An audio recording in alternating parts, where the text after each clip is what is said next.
Hi everyone, Pilot Ems here. So today I wanted to talk to you about what pilots do in an emergency situation.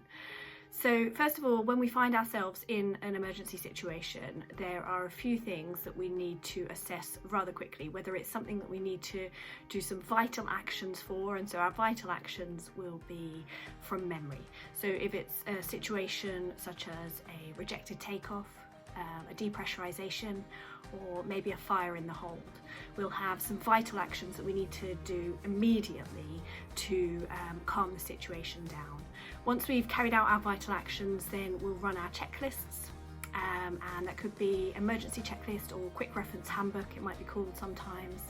And once we've run those checklists, then we'll run through something which we call TDODAR. Okay, and different airlines may do different things, they may call it something different, but it will basically run through something very similar. So it's an acronym, TDODAR. So if we start with T is for time. So generally when we're up in the air, time is relevant to how much fuel we've got on board. So we need to be asking ourselves, how much time do we have before we need to be making a decision as to the course of action that we're going to be taking. If it's relevant to a fire, obviously that amount of time is a lot shorter because we want to get the aircraft on the ground as soon as possible and as safely as possible. So we'll always assess the time first, and then we'll move on to the first D, and that is diagnose. Now this one is really important, that we diagnose what has happened really thoroughly, so that we can actually take the correct course of action that is going to be relevant to what has actually happened. So we're going to be looking at what is no longer working, what is still working, and really diagnosing exactly what it is that has happened. Once we've done that correct diagnosis, we can then move into the O, which is our options. So when it comes to options, we could be looking at things like diverting. Maybe diverting is the best option to take. Maybe we need a longer runway for whatever reason. We'll also be looking into the weather at those airfields so that we know whether it is actually an option for us to go there. So looking into all of our different types of options for things that we're going to be doing, and we'll look at the benefits and the risks of each option to make sure that we make the right decision. And that moves us on to the next D, which is decision. So we're going to decide what it is that we are going to do. We'll make a decision. And then we move on to the A, which is allocate. You can either have it as allocate tasks or you can have it as action.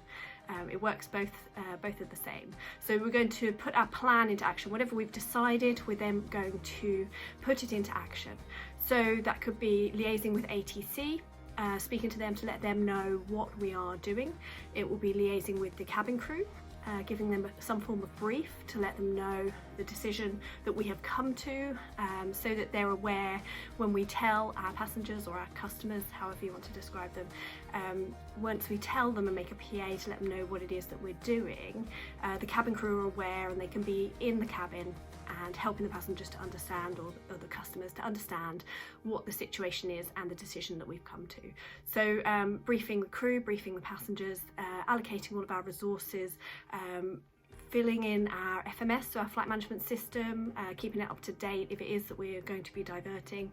The decision we might come to is that actually no action is required, in which case we don't necessarily need to go into all of this, but we'll always run through this TDODAR. So then at the end, after we put everything into action, we go to the R, which is review. And so we'll review our decision. Has anything new come to light? Maybe if something new has come to light, we might need to go back into the diagnosed situation and then relook at our options.